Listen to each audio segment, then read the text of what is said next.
June, help! Wyatt Dawson is going to kill me. Please help me. The screams of my best friend Paula Walsh came through the phone.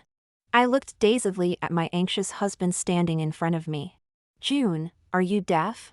We need to go save Paula.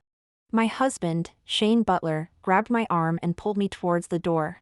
I finally realized that I had been reborn. I shook off Shane's hand and slapped him hard. Get lost! If her husband is going to kill her, why not call the police?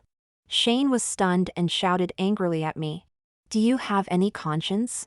How can you be so unreasonable at a time like this? Seeing that I ignored him, Shane couldn't argue with me any longer and ran out of the house. In my past life, Paula called me for help because she was being abused. Without a second thought, I took Shane and rushed to save her. When I pushed open the door, her husband, Wyatt Dawson, was holding a knife to her neck.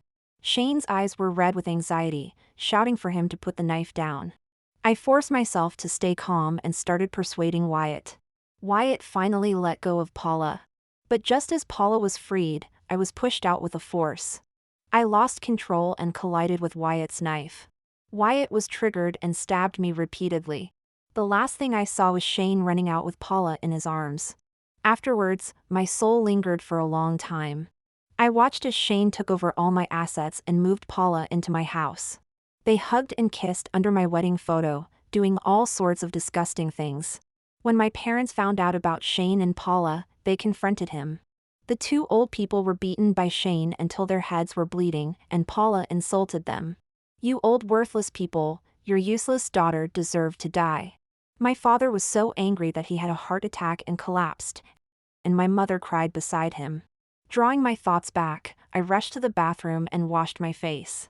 The mirror reflected my pale face. I didn't know if Shane could save Paula this time. Calmly, I made myself a cup of hot tea. An hour later, Shane carefully helped Paula into the house. Paula looked weak and questioned me with a hurt tone.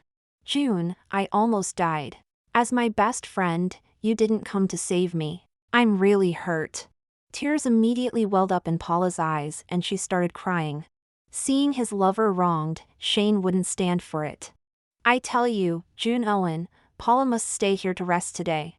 I sneered, this man really thought this place was his home. I splashed the cold tea from my cup at Shane. Are you awake now? I think you've watched too many CEO dramas. This house is mine, and the ones who should leave are you too. Shane's face turned livid in an instant. He was someone who valued his pride the most, and now that I exposed him in front of Paula, who knows how much he hated me. Paula, let's go. Let her live with this house for the rest of her life. I was about to go back to my bedroom to rest. As soon as they stepped out the door, Shane's mother brought them back. June, don't be mad at Shane. There's no overnight grudge between husband and wife. Seeing that I was unmoved, my mother-in-law's eyes turned and she reached into her pocket for her phone. Since this house was bought by your parents, I'll call your mother and ask if Paula and I can stay here. To avoid worrying my parents, I eventually compromised. Early the next morning, I drove to work. Shane was still waiting by the roadside for a ride from me. I sneered and drove straight past him. When I got to the office and was about to go to a meeting, Shane hurriedly came in with a cup of coffee. Honey, don't be mad. If Paula wasn't your best friend, I wouldn't bother with her. He pushed the coffee towards me. Why don't you give up on that project today? You'll eventually need to get pregnant and have children. It would be a waste for you to take this position. After all, it doesn't matter which of us gets promoted. Hearing this, all the hairs on my body stood up. In my past life, the boss had already decided to give me the project. Shane had also persuaded me to give it up, but I refused him. Later, I died at Wyatt Dawson's hands, and the job naturally fell to Shane. So, was my death his spur-of-the-moment decision, or was it planned all along? Ding! This novel reminds you to click the subscribe button in the bottom right corner to read the complete novel. Seeing that I didn't respond, Shane gritted his teeth and continued. Honey, you can't be confused at such a critical moment. For the sake of giving our child a better living environment, you must help me get a promotion. At this time, our colleagues had already started arriving at their workstations. Shane valued his pride the most, so he stopped persuading when more people were around. After finishing the last sip of my soy milk, I put on a touched expression and shouted loudly, "Honey, you're right. A woman's greatest task is to have children. Only if you advance in your career can our family be better." Colleagues' shocked and gossiping eyes fell on Shane. Didn't he say before that men and women are equal and whoever is more capable should take charge? How come now a woman's greatest task is to have children? I told you, his enlightened loving husband persona was just an act. Such a drama king. Amid the colleagues' discussions, Shane's face looked like a palette of colors. The manager also heard this and glanced at Shane before calling me into the office. "June Owen, the workplace has always been a place for the capable. With your abilities, you shouldn't be constrained by family. I hope you can think it through." The manager had always had high hopes for me, but in my past life, I let her down. "Manager, I will definitely complete this project perfectly." The manager was stunned for a moment, then nodded with relief. After explaining the matters to note, I went home early to pack my luggage and prepare for departure. When I got home, Paula Walsh was watching TV wrapped in a bath towel. Shane's mom was kindly cutting fruit for her. You couldn't tell at all that this was the same old-fashioned woman who would scold me for wearing shorts. But how did the two of them become so familiar? I ignored them and went straight to the bedroom to pack my luggage. But some people, even if you ignore them, they still want to provoke you. Paula's face changed immediately upon learning that I was going on a business trip. She blocked my way. "June, a woman should prioritize her family.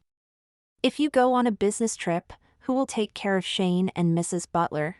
Besides, a man is the pillar of the household. It's really inappropriate for you not to help Shane get promoted and instead only think about yourself."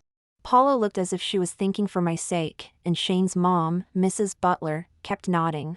Seeing Shane's mom agree, Paula's eyes lit up and she continued, "In my opinion, you should take this opportunity to resign, let Shane take over the project, and let him earn money to support the family. Taking good care of Mrs. Butler would be the best reward for him." Earning money to support the family? By then, Shane would get promoted and change wives, and I'd lose my job and be kicked out of the house. Shane's mom was already moved to tears. She held Paula's hand, full of pity, thinking how such a good and sensible daughter-in-law wasn't hers. I wondered if her old eyes couldn't see Paula's delicate manicure and smooth skin. You don't know, the little money Shane earns is far from enough. If it weren't for me, this family would have fallen apart. Hey, Paula, you're so virtuous. Why not stay and take care of Shane's mom? She's getting old, and we'll pay you $2,000 a month. Shane's mom's eyes lit up. Yes, stay and do some housework. I can see you're a sensible child. Paula's face turned green. How could she take care of anyone? But since she had already set up this persona, refusing now would be slapping herself in the face, especially since Shane's mom had asked her to stay. All right, but $2,000. $2,000 is already a lot. We're all family, we know each other well, and Shane and I would feel at ease. Before Paula could say more, I pushed her aside and walked out the door. Before leaving, I specifically strolled around the neighborhood's information center to let them know I wasn't home and mentioned that I had found a caregiver for my mother-in-law. For the next week or so, I put all my energy into the project. After several days of continuous work, we encountered some minor issues in the middle of the project, but with the efforts of my colleagues and me, they were all resolved smoothly. Fortunately, the result didn't disappoint, and the project was completed perfectly. On the day of completion, the manager threw us a celebration banquet. She congratulated me with a face full of relief on my impending promotion. I sincerely thanked the manager for her meticulous training. After the banquet, just as I stepped out the door, my phone rang. It was the security guard from the neighborhood.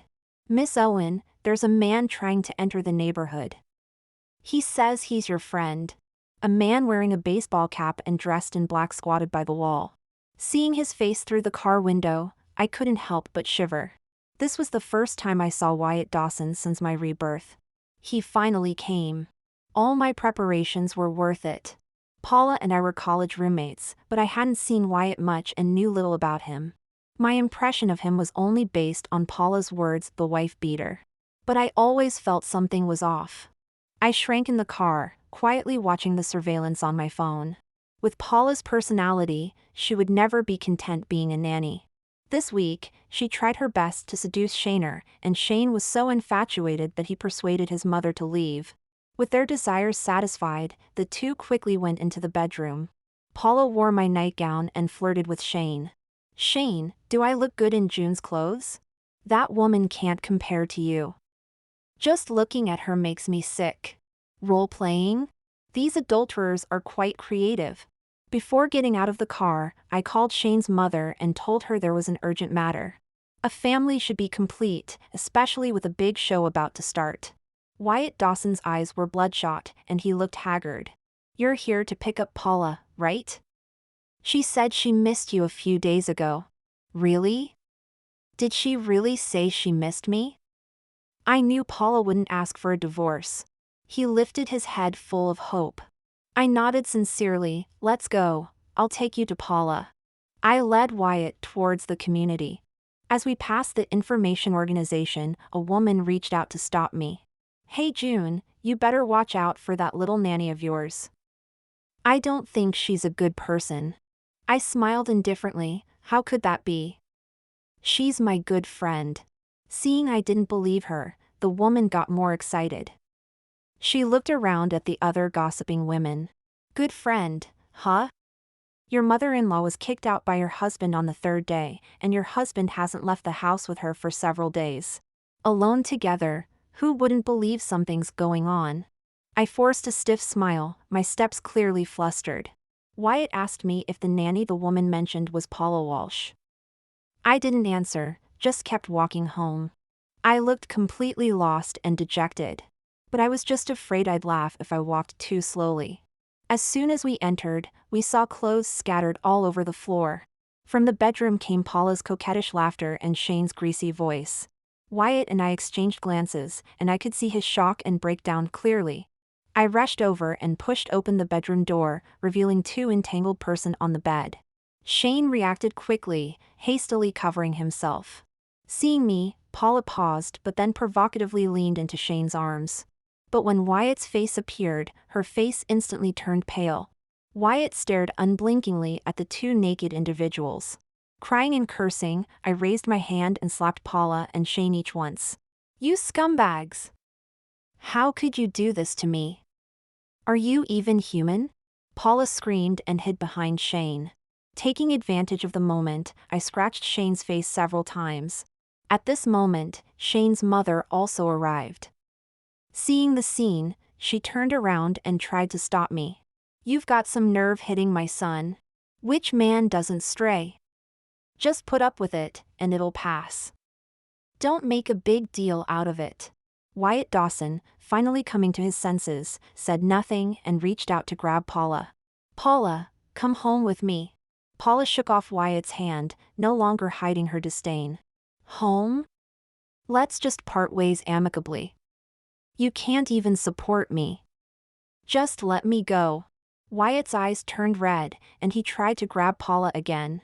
Shane reached out to stop him, which only infuriated Wyatt further. He punched Shane in the face. Old grudges and new hatred made Shane's eyes also turn red. The two started fighting, but Shane, who had been working in an office for years, was no match for Wyatt. Soon, it became a one-sided beating, with Shane starting to scream in pain.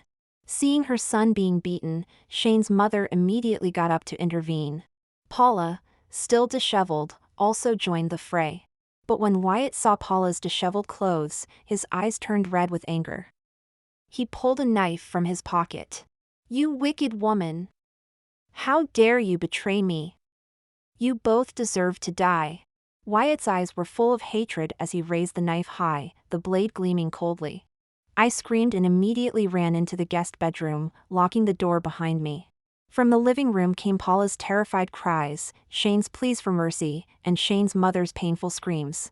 When the police knocked on the door, my face was covered in tears. To my surprise, it was Shane's mother who had died. Wyatt had already been taken away by the police, and Shane and Paula had been sent to the hospital. I felt a pang of disappointment. The two most vicious people had only suffered minor injuries.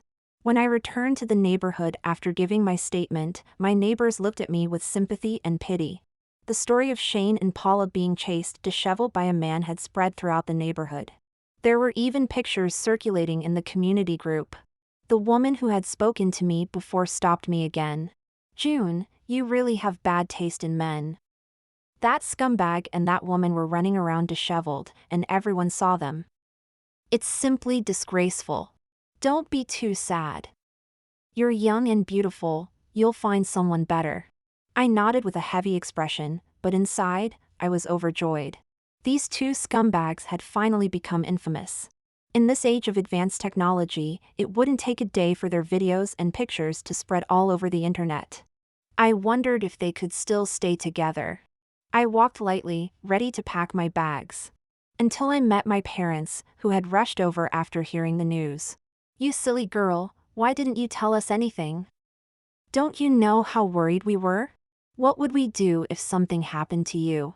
Tears uncontrollably rolled down my face. My parents thought I was sad because of Shane's infidelity, not knowing I had experienced a rebirth. Thinking about how grief-stricken my parents were in my previous life after my death made me feel a pang of sorrow. After packing my bags, I went home with my parents. Taking this opportunity, I sent Shane a divorce agreement. Since his infidelity was undeniable, he would leave with nothing.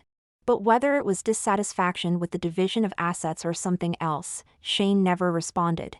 My boss, upon learning of the incident, gave me a week off to rest. My parents did everything they could to cheer me up and cook delicious food for me, afraid I might dwell on sad memories. After a week of fermentation, Shane and Paula had become infamous on the internet. Some even suspected that Shane's mother had been used by Shane as a human shield. But the scene was too chaotic to determine whether it was forced or voluntary. A week later, I returned to work and received an unexpected surprise. The office building was plastered with photos of Shane disheveled. Several colleagues from the neighboring workstations gathered around. "June, you have to think clearly. Take this opportunity to make him leave with nothing. You can't rely on men, only when you have the money in your own hands can you feel secure. Yeah, don't let love cloud your judgment. That murderer's parents come to the company every day to make trouble. If you don't break ties with him, you might get dragged down too. He's famous now. Everyone around here knows about him being chased naked. It's so humiliating." My heart warmed. They all truly cared about me. In my previous life, after I died, Shane's mom spread rumors everywhere, saying I was killed by a lover because I cheated. But my colleagues firmly believed in me and even stood up to clear my name. Now that Shane had caused such a mess, they were all thinking about my well-being. But remembering what Shane and Paula did in my previous life, I felt this outcome was still not enough to vent my anger.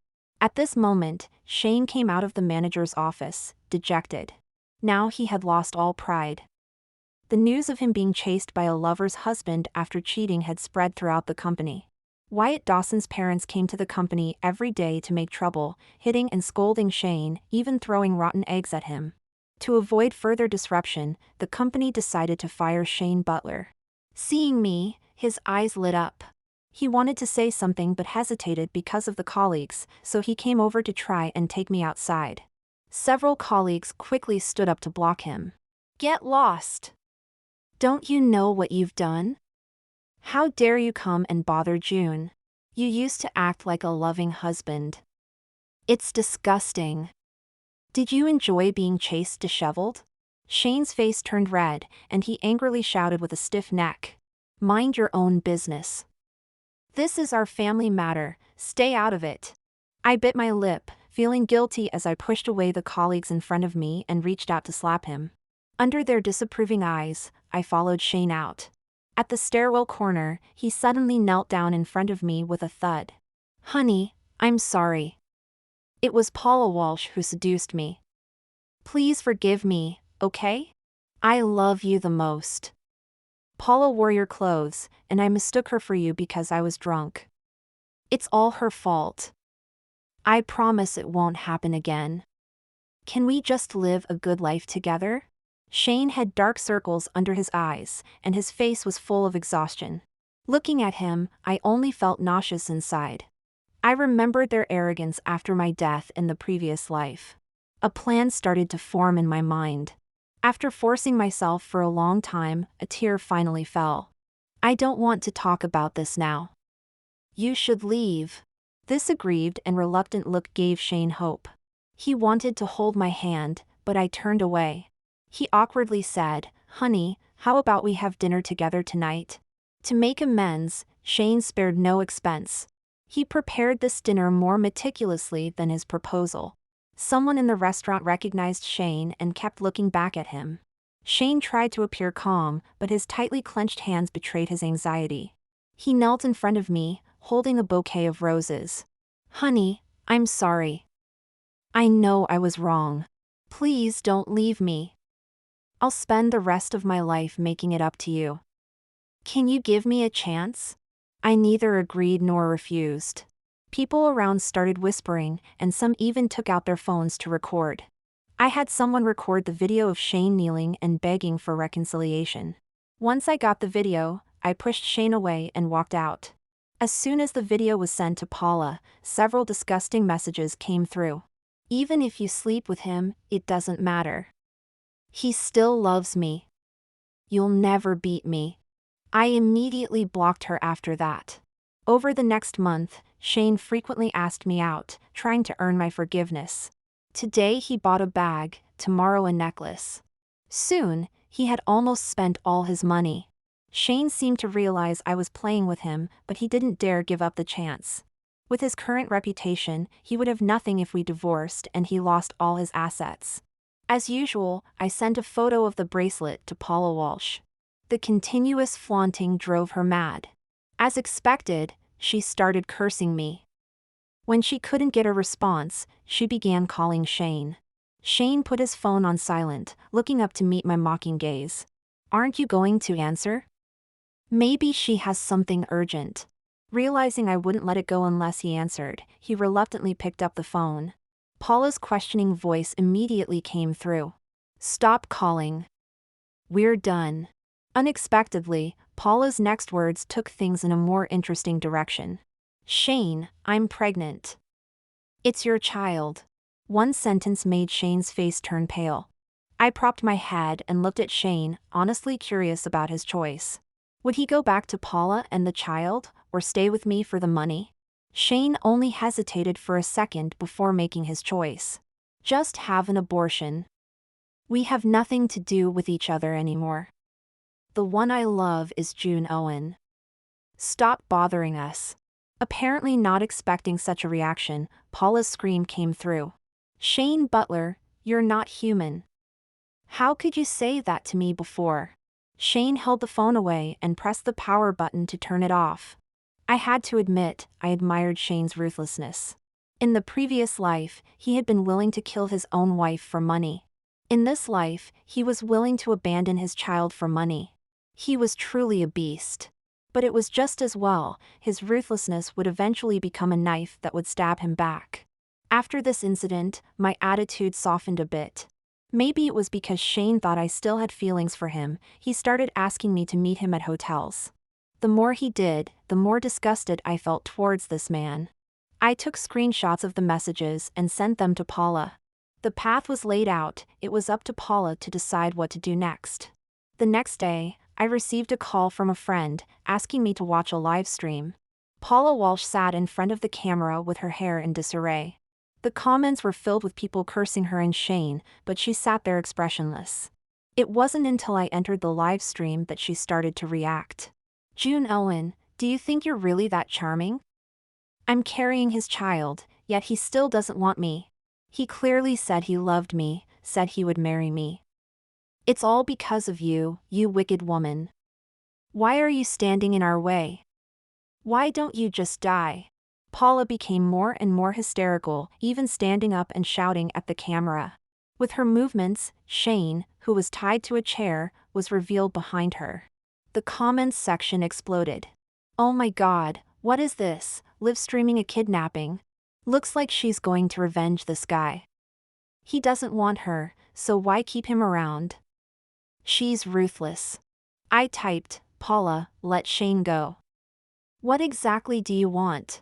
Paula sneered, what do I want? I want you to watch the man you love die right in front of your eyes. I couldn't help but laugh out loud. Luckily, there was no one else around me. The man I love? It seemed my carefully crafted persona was quite effective.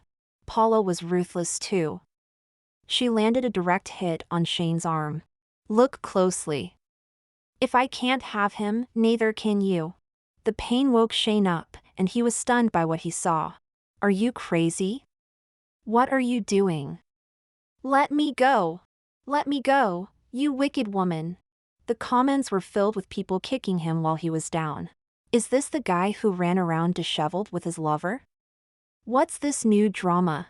This guy totally deserves it, messing with a crazy woman. Now he's getting exactly what he asked for. As the wounds on his body increased, Shane began to change his tactic. I love you, Paula. Let's live together, okay? I'll marry you.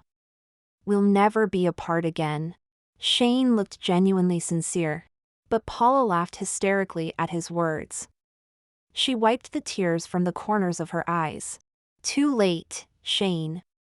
Do you know what people say about me? They say I can't live without a man, that I'll sleep with anyone. My parents don't even acknowledge me anymore. Wyatt's parents hit me whenever they see me. I've become like this all because of you, and you say you love that June Owen. And our child, he was still so young, but you were heartless enough to make me abort him. But it doesn't matter, we won't be separated again. Talking about the child made Paula even more emotional. Shane was tortured to the point of passing out. Unexpectedly, the screen in the live stream went black. That day, the police notified me to claim Shane's body. I spent a long time preparing myself to immerse in a state of sorrow. The police revealed that Shane eventually died from excessive blood loss. Paula had finally took her own life before the police arrived. I never understood why Paula was so obsessed with Shane, willing to die with him. Maybe their love had reached a level I couldn't comprehend? But her wish was doomed to fail. Since her parents didn't show up, Wyatt's parents claimed the body. Even in death, she wasn't buried in the same place as Shane. Leaving the police station, I could no longer control the smile on my face. In just 2 months, Shane and his mother were dead, and all their assets were mine, including the hidden savings his mother had stashed away. Freed from this pair of lunatics, I threw myself into my career. With my own efforts and the manager's promotion, getting a raise and a promotion was a piece of cake. Without the constraints of marriage and family, I lived a better version of myself.